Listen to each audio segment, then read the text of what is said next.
तो हमें तो लड़का ही चाहिए, हमें लड़की नहीं चाहिए। हमारे घर में लड़का ही पैदा होना चाहिए। अगर लड़की पैदा होगी तो हमारे घर की बहुत बदनामी हो जाएगी, या हमारे घर में बहुत ही फाइनेंशियल जो है वो मुसीबत आ जाएगी, क्योंकि उसकी शादी में हमें बहुत पैसा देना पड़ेगा। तो इस तरीके का जो है एक माइंडसेट होता था पहले के लोगों का, क्योंकि वो लोगों का माइंडसेट, मैं गलत भी नहीं बोलूँगा, उस टाइम पे होता ही ये था। क्योंकि एक लड़की की जब शादी करवानी होती थी, वो उस टाइम पे बहुत खर्चा होता था, बहुत पैसे देने होते थे, दहेज देना होता था।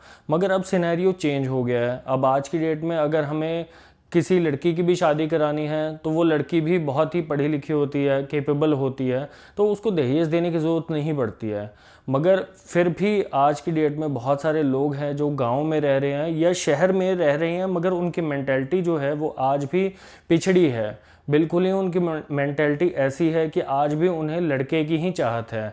मैं देखता हूँ मेरे फ्रेंड सर्कल में ही, मेरे यार दोस्त कलीग, बहुत जगह सुनने को मिलता है, आपको भी सुनने को मिलता होगा कि फ़लाने के घर में जो है वो लड़की पैदा हुई है, या फिर फ़लाने के घर में जो है वो चेक करवाया गया कि लड़का है या लड़की है। तो ऐसे में एक कानून जो है वो आया था हमारे देश में, जो कि है PNDT, यानी कि प्री नेटल डायग्नोसिस टेक्निक। ये आया था 1994 में। ये इसलिए आया था कि इस चीज़ को रोका जा सके। अब देखते हैं कि हर 10 साल बाद जो है वो पॉपुलेशन चेक की जाती है इंडिया में, कि लड़कों की तादाद कितनी है, लड़कियों की तादाद कितनी है, और ऑल अराउंड पॉपुलेशन कितनी है। अब अगर इस डाटा के ऊपर जाएं तो इस डाटा के अकॉर्डिंग जो है इंडिया की पॉपुलेशन में लड़कियां कम हैं, लड़के ज़्यादा हैं। अब अगर लड़कों की शादी करने के लिए लड़कियां ही नहीं होंगी तो फिर क्या करेंगे उन लड़कों का?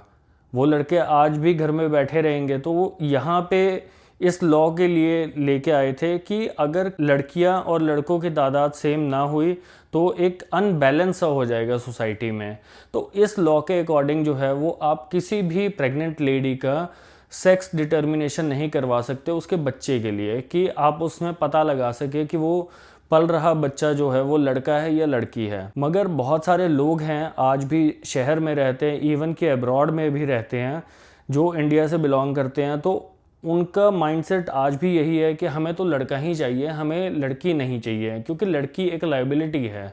अब रिसेंटली यूके में भी ऐसा ही हुआ, बहुत सारे इंडियंस हैं वहाँ पे, क्योंकि वहाँ पे जो है सेक्स डिटर्मिनेशन लीगल है, तो उन्होंने सेक्स डिटर्मिनेशन करवा लिया। और उन्होंने बहुत ही स्मार्ट मूव खेला। उन्होंने अबॉर्शन करवाने के लिए जो है वो दो डॉक्टर से अप्रूवल लेनी होती है, और उसका क्राइटेरिया भी कुछ ऐसा है कि अगर लेडी खुद कह दे कि मैं फिज़िकली या मेंटली स्ट्रेस में हूँ और मैं ये बच्चा नहीं पैदा करना चाहती बिकॉज मेरी हेल्थ डेटोराइट हो जाएगी, तो अगर दो डॉक्टर ये चीज़ अप्रूवल दे दें तो आप बच्चे की अबॉर्शन करवा सकते हैं। तो यूके में बहुत सारे लोगों ने जो इंडिया से बिलोंग करते हैं उन्होंने अबॉर्शन करवा दिया, जब उन्हें पता लगा कि उनके वाइफ के पेट में पल रहा बच्चा जो है वो लड़की है। इंडिया में ये बिल्कुल इलीगल है। आप किसी भी प्रेग्नेंट लेडी का जो है वो पेट में पल रहा बच्चे को जो है वो डिटरमाइन नहीं करवा सकते कहीं भी अल्ट्रासाउंड करवा के। अगर कोई करवाता है तो ये बिल्कुल इलीगल है, और इसके लिए आपको सज़ा भी हो सकती है। तो इसमें जो सज़ा है वो मैक्सिमम जो है वो 3 साल की सज़ा है। इसमें फ़ाइन भी हो सकता है, और ये नॉन बेलेबल ऑफेंस है, आपकी अरेस्ट भी होगी। और जो है इसमें नॉन कंपाउंडेबल ऑफेंस है, मींस इसमें कोई कॉम्प्रोमाइज़ की गुंजाइश नहीं है। आप सोचते हैं कि मैं करवा लेता हूं और बाद में अगर पकड़ा जाऊंगा तो कॉम्प्रोमाइज़ कर लूंगा, तो इसमें जो है वो आप कॉम्प्रोमाइज़ भी नहीं कर सकते हैं। एंड सबसे इम्पॉर्टेंट चीज़, अब बात आती है कि यार किसी डॉक्टर ने ये टेस्ट किया, अल्ट्रासाउंड किया, और उसमें उसने बताया तो उसके अगेंस्ट कार्रवाई होगी, हमारे अगेंस्ट थोड़ी होगी, हम तो माँ बाप हैं। तो इस लॉ के अकॉर्डिंग जो भी इन्वॉल्व होगा, एक doctor, husband, wife, in laws या लड़की के पेरेंट्स, कोई भी जो भी थर्ड पर्सन भी इन्वॉल्व होगा, उसके ऊपर भी PNDT का चार्ज लगेगा, और उसे भी ट्रायल फेस करना पड़ेगा, उसे भी सज़ा होगी। तो इस लॉ के अकॉर्डिंग अगर कोई अल्ट्रासाउंड करने वाला आदमी एक एडवर्टीजमेंट भी करवा रहा है कि मैं आपको अल्ट्रासाउंड करके बता दूंगा वो लड़का है या लड़की है, तो ये भी इलीगल है, एडवर्टीजमेंट करवाना भी इलीगल है। इस लॉ के अकॉर्डिंग जो है कोई भी प्रेग्नेंट लेडी का सेक्स डिटर्मिनेशन आप बच्चे का नहीं करवा सकते कि उसके पेट में पल रहा बच्चा लड़का है या लड़की है। वैसे भी यार आज की डेट में देखा जाए तो लड़का और लड़की के बीच में कोई डिफरेंस है नहीं, क्योंकि लड़के भी अपना घर छोड़ देते हैं बहुत जल्दी।